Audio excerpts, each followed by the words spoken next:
A black SUV screams through dawn silence, obliterating my mailbox with ruthless precision, a calculated strike in a war of suburban tyranny. Vivian Strathmore, HOA queen, wields her power like a blade, targeting me for my mother's defiance. But I'm no victim. As a Broadway engineer, I built traps that bite back, and Vivian's about to crash into one. This is a tale of vengeance, cunning, and justice served in steel. Want to see a bully fall? Like, share, and subscribe for epic showdowns where the underdog strikes back. Let's roll. The morning sun hadn't yet reached the horizon when a blinding flash of headlights sliced through the pre-dawn gloom of Maplewood Lane, followed by a sickening crunch of metal that echoed like a gunshot across the sleepy Chicago suburb. It was 5:47 a.m., and my fourth mailbox in as many months lay crumpled on the sidewalk, a mangled casualty of a black SUV that reversed with the nonchalance of someone who'd done this before. I, Elias Harper, stood at my bedroom window, coffee cup cold in my hand, watching the vehicle vanish around the corner. The driver, Vivian Strathmore, the self-crowned queen of the Maplewood Homeowners Association, thought she could terrorize me into submission with her pearl-studded tyranny. She had no idea she was picking a fight with a Broadway stage engineer who built illusions for a living, illusions that could break or break back with a vengeance.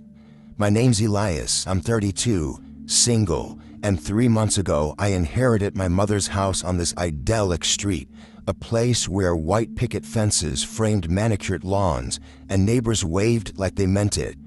I'd come here seeking peace, a quiet corner to craft stage props in my garage, to rebuild the life my mother had loved in this house. Her memorial garden, a vibrant tapestry of heirloom roses and a small bronze statue inscribed "From Maplewood Lane where love blooms," was the heart of her legacy, a gift to the community that drew garden club visitors from across 3 counties. For the first month, I savored the stillness, the hum of my tools, the scent of fresh-cut wood in my workshop. Then Vivian stormed into my world like a hurricane in a gray pantsuit, her HOA badge gleaming like a sheriff's star, her blonde hair sculpted into a helmet of authority. It started on a muggy Monday in early August. I woke to the sound of metal grinding against concrete, a discordant screech that yanked me from sleep. Heart pounding, I stumbled to the window, just in time to see the SUV's taillights disappear. My brand new mailbox, installed only a week prior, lay twisted on the pavement, its aluminum frame crumpled like a discarded soda can. I cursed under my breath, chalking it up to a reckless driver or a distracted teenager texting their way through the dawn. By noon, I'd hauled myself to the hardware store, picked out a replacement, and spent the afternoon bolting it into place, sweat soaking my shirt under the summer sun. I figured that was the end of it, a one-off accident in a neighborhood that seemed to breathe perfection. 30 minutes after I tightened the last screw, a sharp knock rattled my front door. I opened it to find Vivian Strathmore, her smile as polished as her gold HOA badge, flanked by Simon Tate, her nervous assistant clutching a clipboard like a lifeline. Simon, maybe 30, had the look of a man who'd rather be anywhere else, his eyes darting as if expecting an ambush. Vivian, 45, and radiating the confidence of someone who'd never been told no, tilted her head, her voice dripping with faux concern. "Elias, oh my goodness, what happened to your mailbox? Such a terrible accident. Maplewood Lane is usually so orderly, isn't it, Simon?" Simon nodded, mumbling, yeah, never seen anything like this before." His pen scratched the clipboard, avoiding my gaze. "Just a fluke, I guess," I said, wiping my hands on my jeans. "I replaced it already." Vivian's eyes flicked past me, scanning the interior of my house like a predator sizing up prey.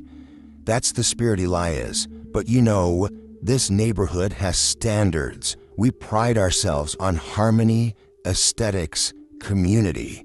She lingered on the word community, her smile tightening. Some residents fit right in. Others, well, they need a little guidance. Don't you agree? I shrugged, keeping my tone neutral. I just want to keep things peaceful, Vivian. Live my life, do my work. Her smile didn't waver, but her eyes narrowed. Work? Oh yes, you're a, what was it, stage designer? Fascinating. Do you get many visitors, deliveries? We have rules about home-based businesses, you know. She handed me a thick booklet of HOA regulations, its pages heavy with bureaucratic jargon. Read this carefully, Elias. It's for everyone's benefit. I took the booklet, its weight like a challenge in my hands. Thanks, I'll look it over. See that you do, she said, turning on her heel, Simon scurrying after her. We wouldn't want any misunderstandings. As they walked away, I flipped through the booklet, its rules suffocating in their precision. Grass no taller than 3 inches, paint colors pre-approved, no unauthorized signage. It was a manifesto of control, and Vivian wielded it like a scepter. I tossed it onto the kitchen counter and went back to my garage, trying to shake the unease creeping up my spine.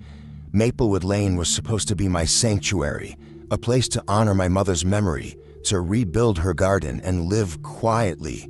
But Vivian's visit felt like the opening shot in a war I hadn't signed up for. That evening, I wandered into the backyard where my mother's garden bloomed under the fading light. The roses, planted over 2 decades ago, glowed crimson and gold, their petals catching the last rays of the sun. The bronze statue, small but proud, stood at the garden's heart, its inscription a reminder of her love for this place.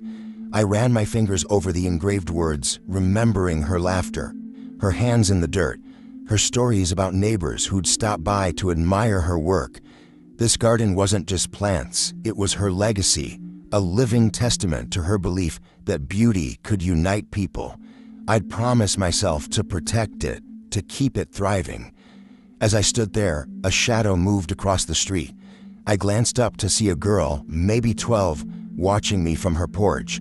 Leela, the kid next door, had a tangle of dark curls and a curious stare. She waved shyly, and I waved back, noticing the sketchbook in her hands. "Nice garden, Mr. Harper," she called out. "My mom says it's the prettiest on the block." "Thanks, Leela," I replied, smiling. It was my mom's. She loved this place. Leela hesitated, then stepped closer to the fence. "Be careful with Miss Strathmore. She's intense. Last year, she fined my dad $200 for parking his truck too aggressively, whatever that means." I laughed, but the warning stuck. "I'll keep that in mind. You see anything weird around here, you let me know, okay?" She grinned, clutching her sketchbook. "Deal. I'm good at noticing stuff." Back inside, I poured another coffee and sat at the kitchen table, the HOA booklet glaring at me. Vivian's visit, her questions about my work, her probing gaze, it all felt personal, like she was testing me. I didn't know then that she had history with my mother, a clash from years ago when Mom challenged her in an HOA meeting, calling out her overreach. Vivian never forgot a slight, and I was about to learn how far she'd go to settle a score.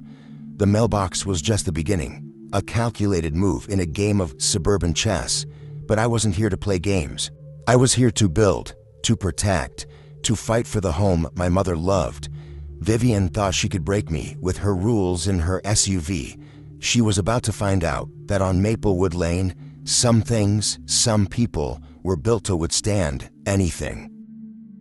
2 weeks after the first mailbox fell, the second met its demise in a near-identical assault at dawn.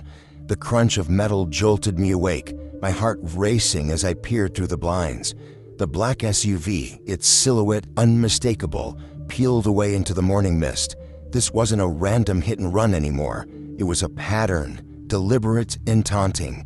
I spent that afternoon at the hardware store, picking out another mailbox, but this time, I ordered a discreet security camera online, one designed to blend into the eaves of the house. If Vivian Strathmore thought she could play demolition derby with my property, I'd have proof. By evening, the camera was up, its lens trained on the curb, silently waiting for her next move. I wasn't just a stage engineer who built breakaway sets for Broadway. I knew how to construct things that held fast under pressure, and I was ready to turn this game around. The next morning, I found Leela, the 12-year-old neighbor, sketching on her porch, her pencil flying across the page. She glanced up, her eyes bright with curiosity. "You got a new mailbox already? That was fast." "Yeah," I said, leaning against my fence, "but I'm betting it won't last long. You ever see that black SUV cruising around early?" Leela's face darkened, her pencil pausing.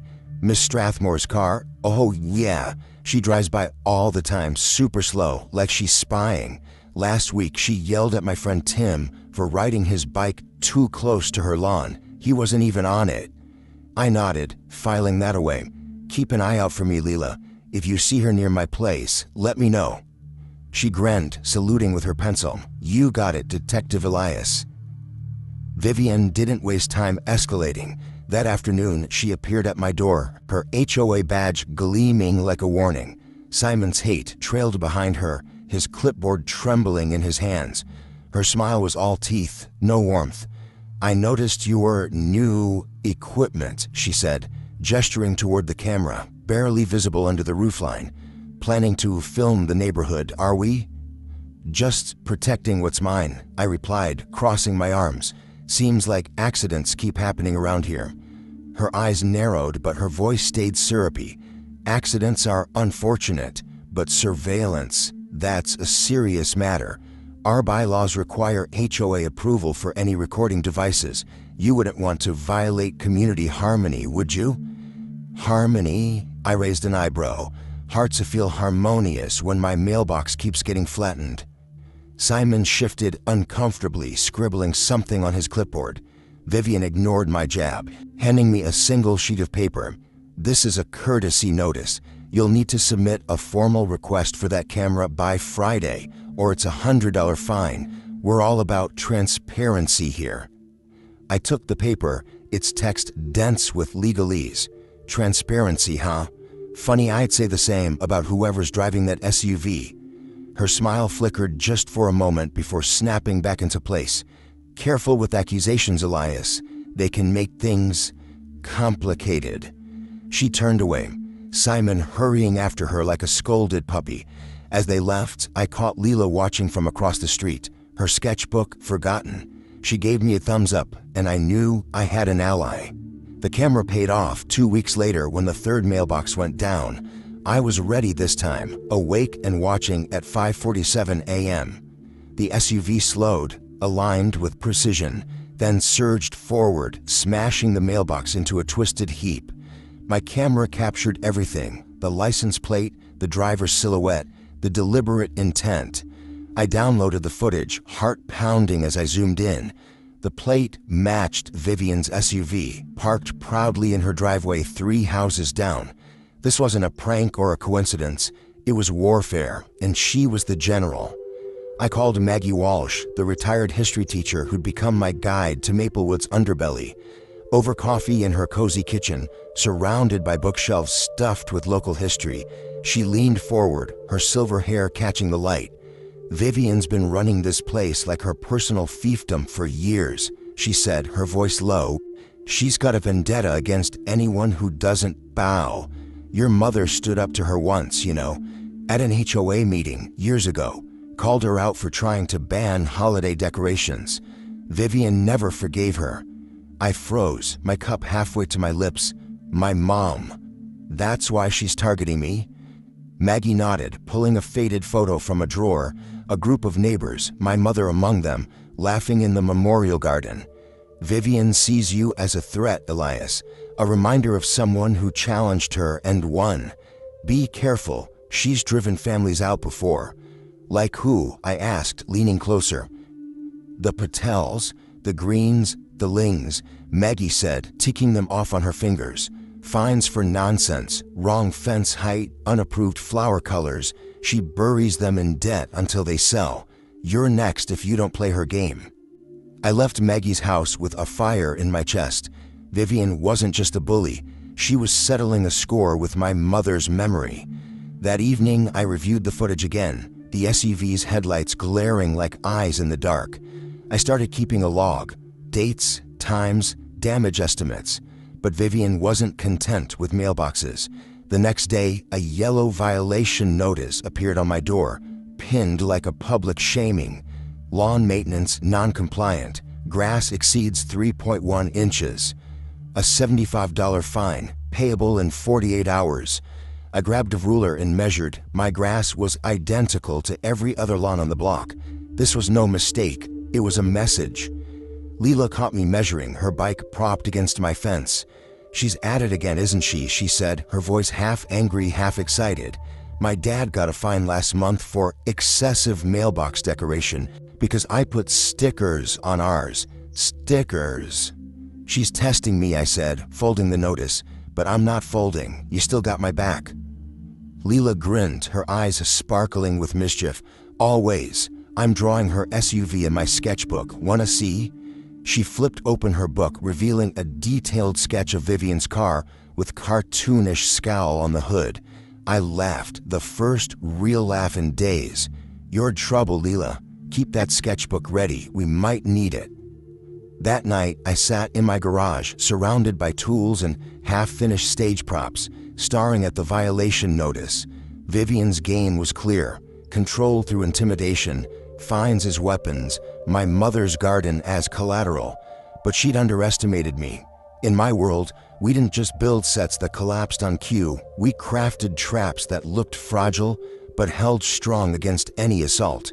I opened my laptop and started sketching. Not a mailbox, but a statement. Vivian wanted to play dirty? Fine, I'd build something she couldn't break, something that would expose her for the tyrant she was. The war was on, and I was ready to fight for my mother's legacy, for Maplewood, for every neighbor too scared to stand up. Vivian Strathmore was about to learn that some targets hit back harder than she could ever imagine. The fourth mailbox didn't stand a chance.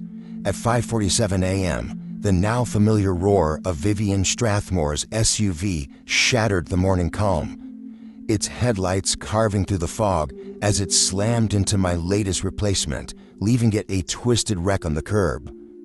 My camera caught every detail: the deliberate pause, the precise alignment, the burst of speed. I watched the footage in my garage, jaw tight, as the evidence piled up. Vivian wasn't just a bully, she was a predator. And I was her chosen prey. But I wasn't running. I was a Broadway stage engineer, used to crafting illusions that defied expectations, and I was done playing defense. Vivian thought she could break me with her petty fines and calculated destruction, but she'd misjudged her opponent. I was already planning my counterstrike, a trap that would turn her game against her. The war had escalated, and I was ready to fight fire with steel. That afternoon, Vivian swept onto my porch like a general inspecting her battlefield, her HOA badge glinting with menace. Simon Tate shuffled behind, his clipboard a flimsy shield against her authority. She held a new yellow violation notice, her lips curling into a smile that promised trouble. "You've been busy," she said, eyeing the fresh mailbox debris I hadn't yet cleared. "Such a shame about these incidents. Perhaps you're attracting the wrong kind of attention." I leaned against the doorframe, arms crossed. Funny how the wrong kind always drives a black SUV with Ewer plates. Her smile tightened, but she didn't flinch. Bold words, but this community values order, not conspiracy theories. Speaking of which, she handed me the notice, her nails tapping the paper. "Your garage lighting is non-compliant, too bright for evening hours, $150, due by tomorrow." I scanned the notice, its language a maze of bureaucratic nonsense. "My lights are the same as everyone else's. You measured them yourself." Simon cleared his throat, eyes on his shoes. We estimated based on community standards." Estimated, I snorted, stepping closer. Sounds like you're making this up as you go, Simon. What's next, fining me for breathing too loudly? Vivian's eyes flashed, but her voice stayed smooth. Careful, Elias. Defiance doesn't suit you. This community thrives because we all follow the rules. Those who don't, well, they find it hard to stay. I held her gaze, refusing to blink. And those who enforce the rules, what happens when they break them? She laughed, a sharp, brittle sound. You're new here, so I'll give you a pass. But don't test me. I've kept this place perfect for years. She turned away, Simon trailing like a shadow, but her warning hung in the air like smoke. The violations kept coming, each one more absurd than the last. By the end of the week, my door was a patchwork of yellow papers. $100 for unapproved mailbox design, $200 for excessive curb appeal disruption from the debris she'd caused. The fines totaled $700, a noose tightening around my neck. But it wasn't just about money. Vivian was waging psychological warfare, isolating me from the neighbors who now avoid my gaze, their silence a testament to her power. I felt the weight of it, the creeping doubt that I could outlast her. But then, Leela showed up, her sketchbook tucked under her arm, her face lit with determination. Check this out, she said, flipping open a page to reveal a sketch of Vivian's SUV, its bumpers smeared with paint that matched my mailbox's color. I saw her drive by last night super slow, like she was checking her house. I got her plate number too. I grinned, ruffling her hair. You're a regular Sherlock, kid. This is gold. Keep watching, but stay safe, okay? She's not above coming after you. Lila's eyes widened, but she nodded. I'm not scared. My mom says Vivian's been mean since forever. She fined us for my kite getting stuck in a tree. A kite. I laughed, but it was hollow. Vivian's reach was suffocating, and I needed more than sketches and footage to stop her. That evening I visited Maggie Walsh, who was sorting through a box of old HOA records in her living room. Her eyes were sharp, her voice steady as she handed me a yellow document. Look at this, she said. 10 years ago, your mother caught Vivian trying to push through a rule banning garden ornaments. She rallied the neighbors, got it voted down. Vivian's hated her ever since. I read the minutes, my mother's name scrawled in bold defiance. So this is personal, I said, my voice low. She's using me to rewrite that loss. Maggie nodded, her hands trembling slightly. She's done it before. The Nguyen's moved after she fined them $2,000 for unapproved paint. It was the same shade as hers. She's relentless, Elias, but she's not invincible. Inspired, I doubled down. I installed a second camera, hidden in a birdhouse, and started cross-referencing Vivian's drive-by schedule with Lila's notes. The pattern was surgical. Every other Monday, 5:47 a.m., like a ritual. But Vivian wasn't content with mailboxes. One evening I caught her standing in my mother's garden, her flashlight sweeping over the roses. She wasn't measuring or inspecting, she was planning. I stepped outside, my voice cutting through the dark. Looking for something, Vivian? She spun around, her face briefly unguarded. Just ensuring compliance, she said, recovering her poise. This garden's too close to the property line, safety hazard. You'll get the notice tomorrow. Safety? I stepped closer, my shadow falling across her. Or is it just easier to destroy what you can't control? She stiffened, her flashlight clicking off. You're making enemies, Elias. That's not wise in a place like this. She walked away, her heels clicking on the pavement, but I saw the crack in her armor, a flicker of unease. The next morning, the notice arrived, delivered by Simon, who looked like he hadn't slept in days. Garden setback violation, he muttered, handing me the paper. $250. You've got 72 hours to move it. I took the notice, my hands steady. Tell me, Simon, you ever get tired of being her errand boy? Or is that city council resume worth it? He flinched, his eyes darting to the street. Just do what she says, men. It's easier. He hurried off, leaving me with the fine that threatened my mother's legacy. The garden wasn't just roses, it was her heart, her gift to a community now cowering under Vivian's thumb. I sat in my garage that night, surrounded by sketches of a new project. Not a mailbox, but a fortress. Vivian wanted to play dictator. I'd built something to remind her that power built on fear always crumbles. With Lila's sketches, Maggie's intel, and my own expertise, I was ready to turn her weapon against her. The next hit was coming, and this time, I'd be the one striking back. The war with Vivian Strathmore reached its breaking point when she targeted my mother's memorial garden, the heart of her legacy.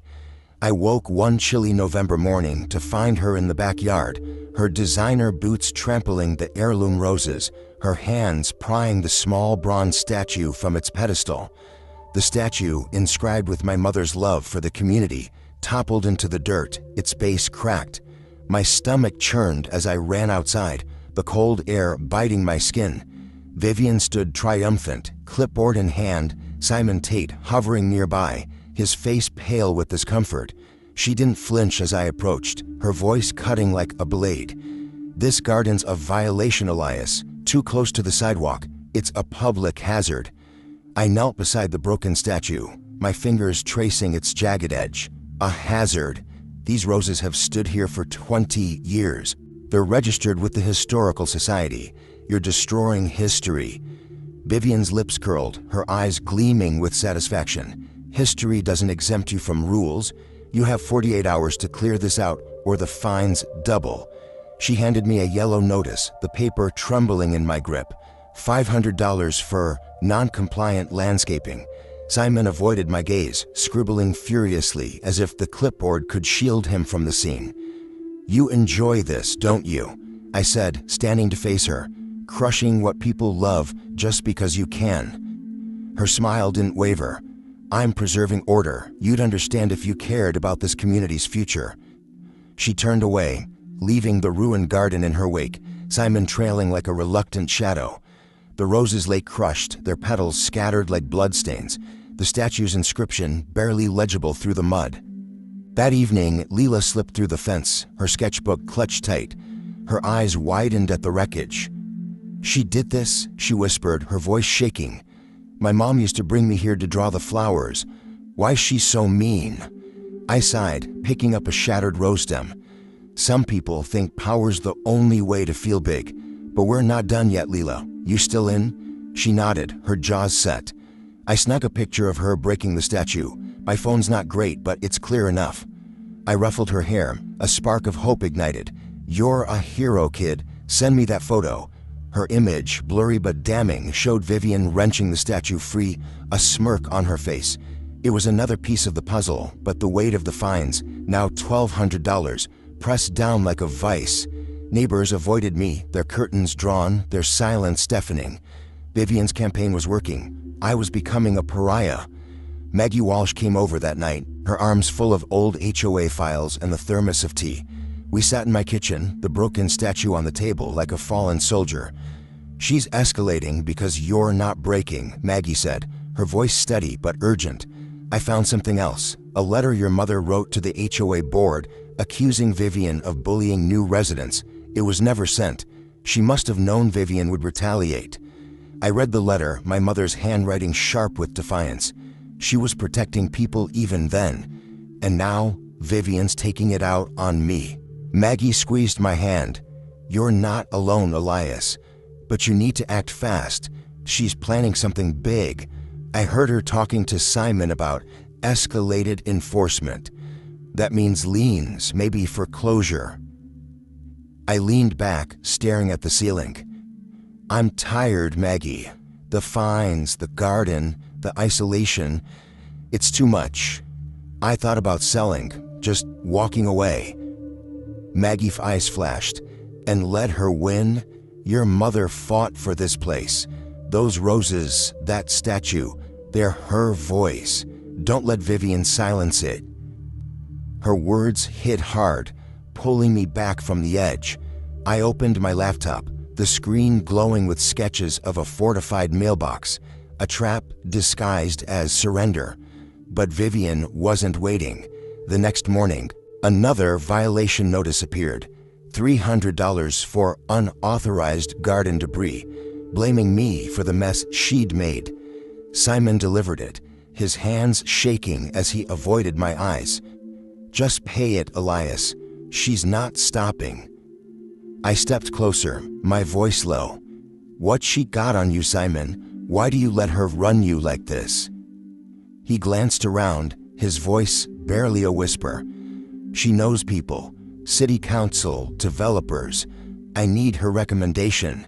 You don't get it. She ruins lives." "I get it," I said, folding the notice, "but lives don't stay ruined unless you let them." He scurried off, leaving me with a plan forming. I called Leela, who was sketching in her backyard. "Got a job for you," I said. "Can you keep watch on Vivian's house? Note her schedule, anything unusual." Leela's voice crackled with excitement. "Like a stakeout. I'm in. I'll use my binoculars." "Don't get caught," I warned. "She's dangerous when cornered."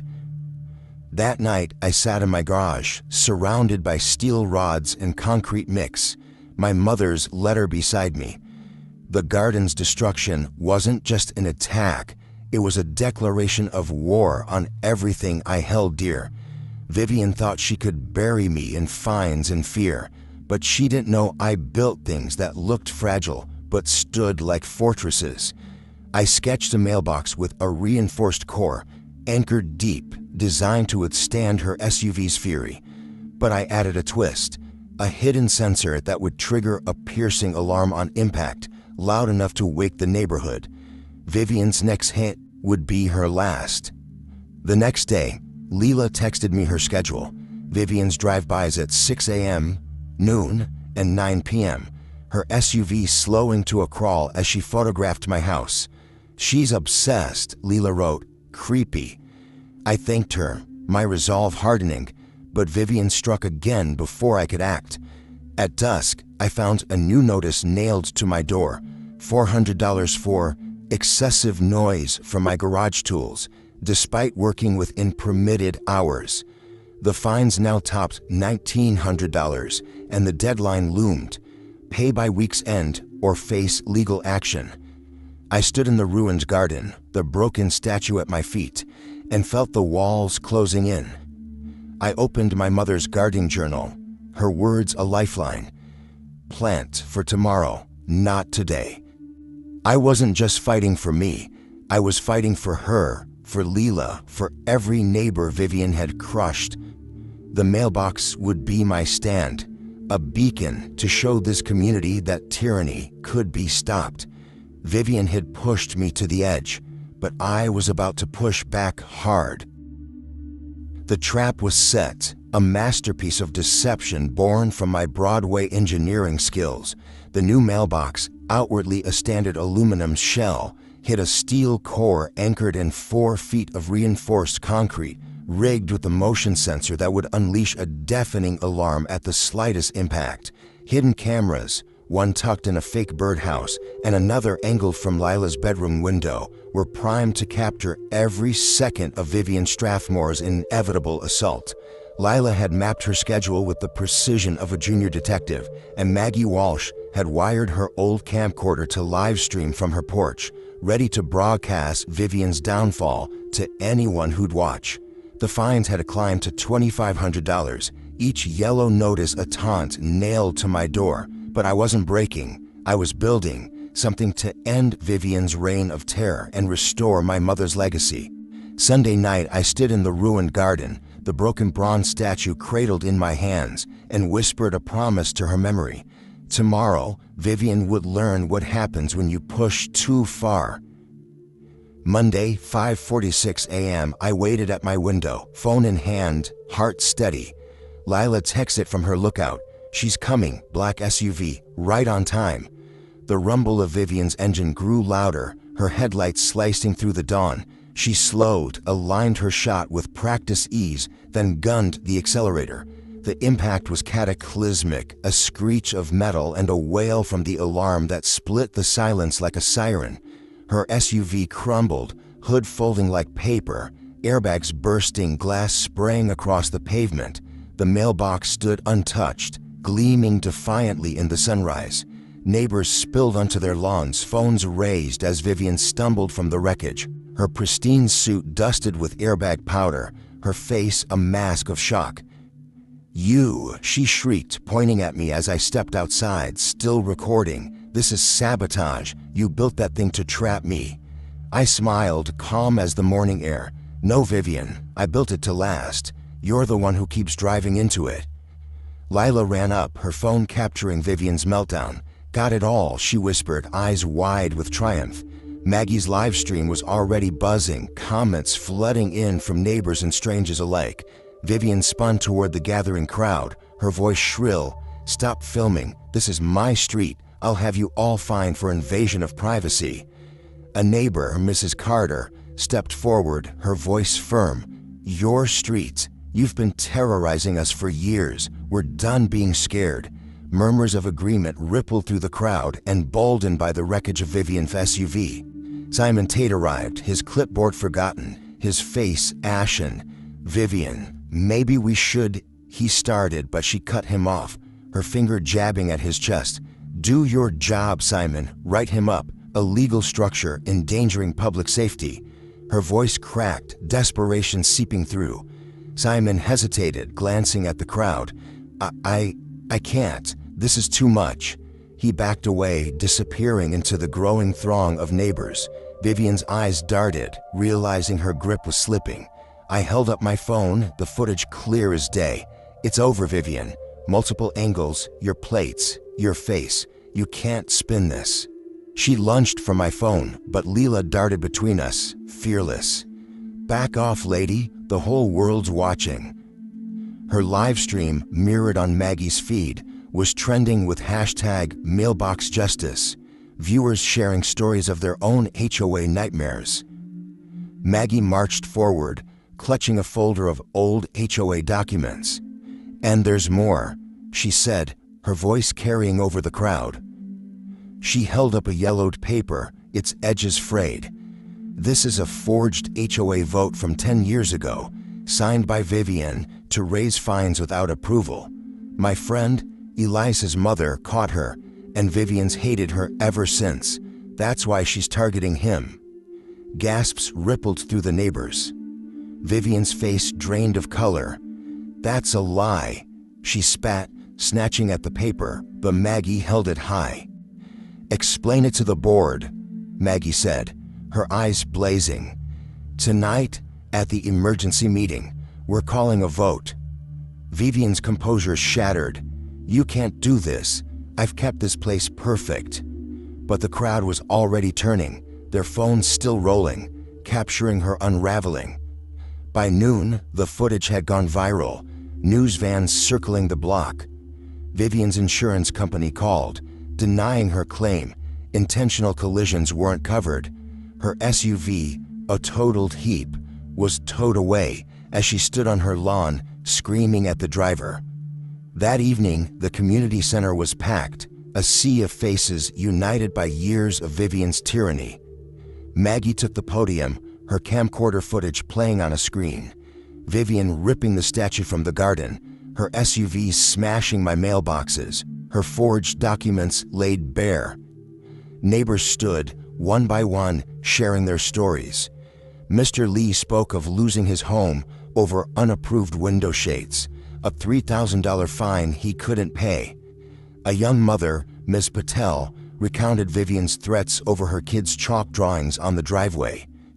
The room buzzed with outrage, the silence of fear finally broken. Vivian arrived late, her suit wrinkled, her badge pinned crookedly. She clutched a stack of papers, her voice trembling with defiance. "This is a witch hunt. I've dedicated years to this community, and Elias is the real threat, building traps, defying our standards." I stood, my voice steady. "Standards? You mean your rules, Vivian? Rules you twisted to punish anyone who dared think for themselves. This isn't about community, it's about your ego."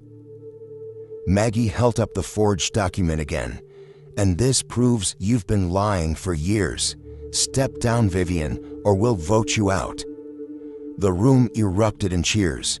Vivian's eyes darted, searching for allies, but even Simon was gone, his resignation email sent hours earlier, citing ethical conflicts. The vote was unanimous.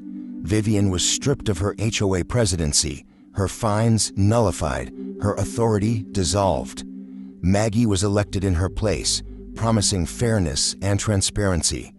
By month's end, Vivian's house was on the market, her name a whisper of shame.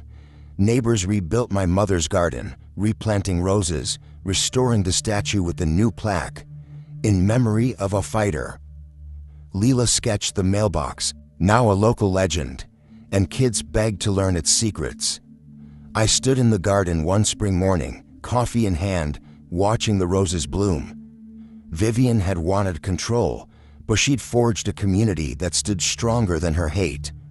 The mailbox, unyielding, gleamed as a reminder: build well, stand tall, and no tyrant can break you. The story of Elias Harper and his fortress mailbox teaches us that resilience and ingenuity can triumph over tyranny. Vivian Strathmore's reign of fear, built on petty fines and destruction, crumbled when Elias refused to bow, turning her own tactics against her with the cleverly engineered trap. It's a reminder that standing up to bullies, no matter how powerful they seem, starts with courage and a commitment to what's right. Elias protected his mother's legacy, not just for himself, but for a community silenced by fear, proving that unity and truth can dismantle even the most entrenched control. The garden's restoration and Vivian's downfall show that when we fight for what matters, family, memory, justice, we plant seeds for a better tomorrow. This tale inspires us to build our own fortresses, whether physical or metaphorical, to withstand those who seek to break us. It's a call to question unjust rules, support our neighbors, and hold fast to our values, knowing that even one voice can spark change. If this story of suburban justice moved you, hit that like button to show your support. Share it with friends who face their own HOA battles or love a good underdog victory. And don't forget to subscribe to our channel for more gripping tales where ordinary people take on extraordinary challenges. Click the bell icon to stay updated. Our next story is just around the corner, packed with drama, heart, and unexpected twists. Join our community and let's keep the fight for justice alive, one story at a time.